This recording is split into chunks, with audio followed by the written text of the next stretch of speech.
Hello, my name is Joshua Medina, and tonight I'm going to be talking to you about a topic that we're all familiar with, mostly because if we either own one or we come into contact with someone that does, that would be smartphones. I'm going to be talking about smartphones and how they had a negative effect on our society. First of all, they are detrimental to learning and growth.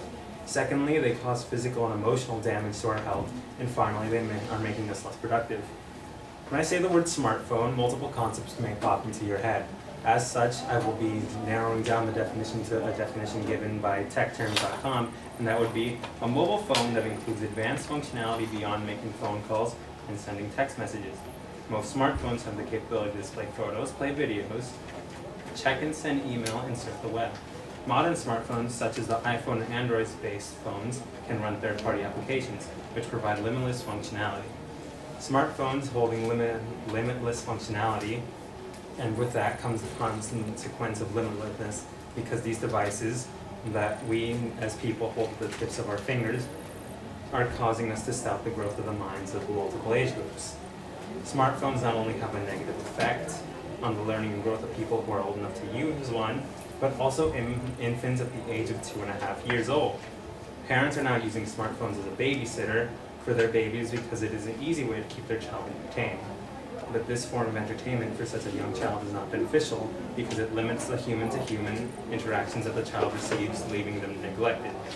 Jenny Radesky, MD, a clinical instructor in developmental behavior pediatrics at Boston University School of Medicine, says, "It has been well studied that increased television time decreases the child's development of language and social skills. Mobile media similarly replaces the amount of time spent engaging in direct human-to-human interaction.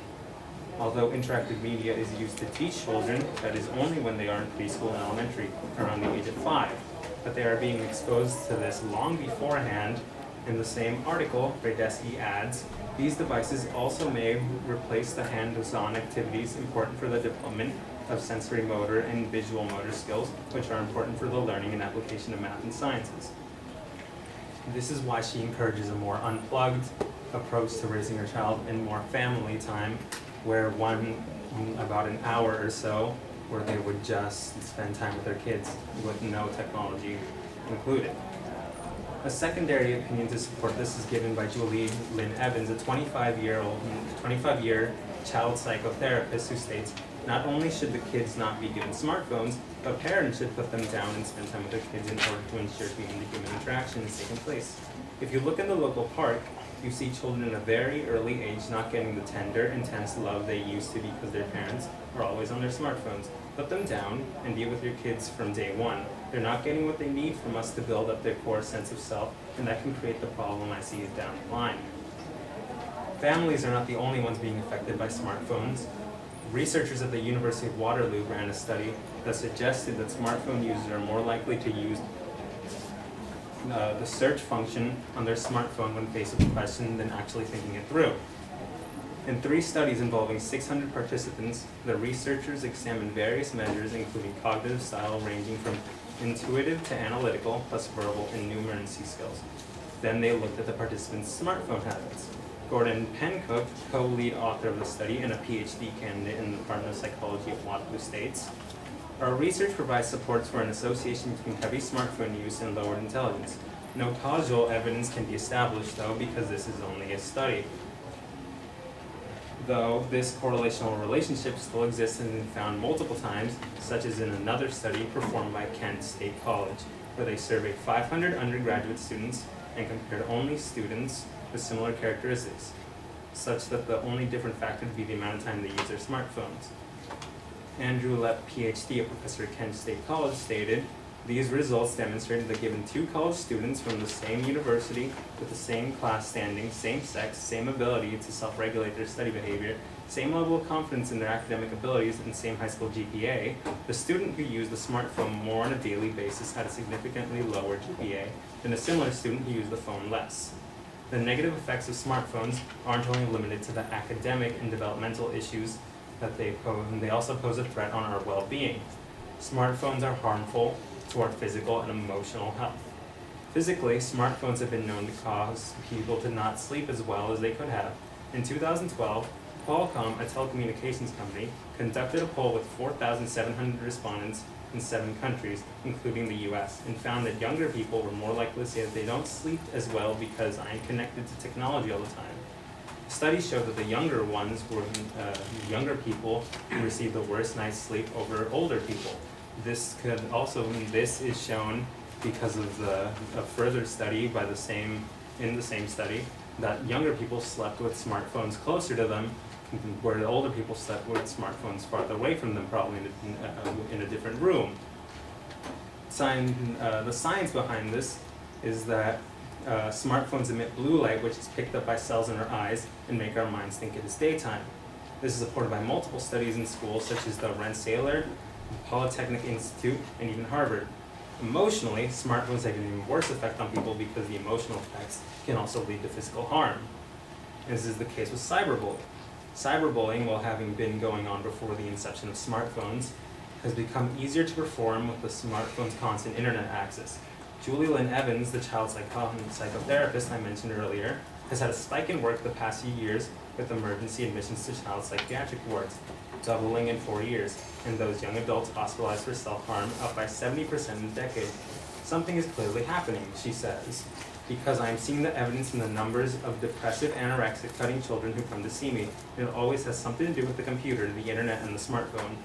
Issues such as cyberbullying are of course nothing new, and schools now all strive to develop robust policies to tackle them, but Lynn Evans' target is both more precise and more general.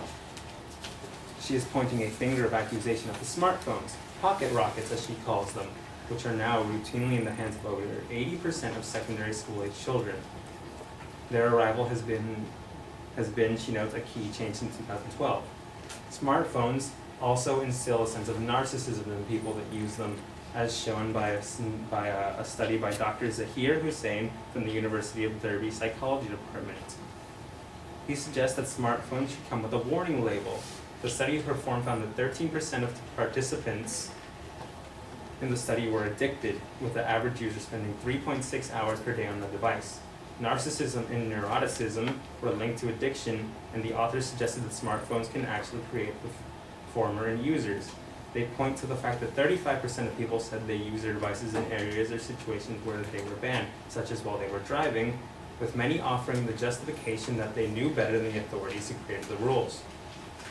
It is easy to see why these narcissistic qualities are showing in people when you look at the other fact found by the study that 87% of the most popular apps were social networking apps.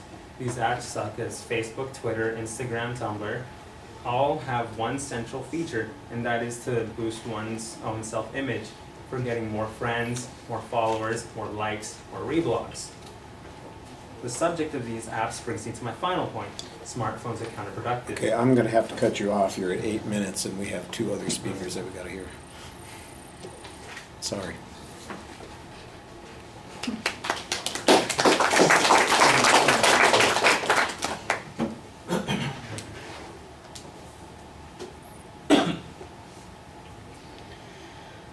I figured on that cluster argument we cut you off after the first 2, and then the third one's severable. We should be okay.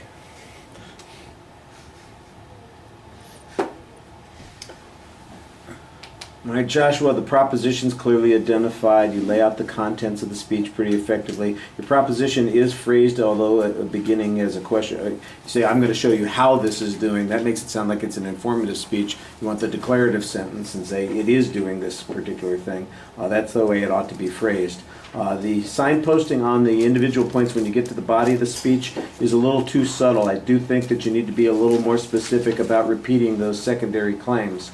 But the transitions between the points I thought were very nice, and they were pretty smooth given the information that you were arguing immediately before. So I thought that you did a good job on that. The research that you're using seems very thorough. We've got a lot of expert testimony. You're giving us the qualifications on most of that information. Maybe on your productivity issue there would have been more statistical information, but I think that you had, like I said, some very good examples and some expert testimony on those individual points. You're doing a good job speaking to the audience. Your eye contact is very good. You sound like you know what the argument is that you're making, not like you were trying to remember what the argument is, but that you know what it is, and the only time that you have to look down is when you're looking for a piece of information, which I think is pretty effective. Sorry that I had to cut you off, but we have other people that we got to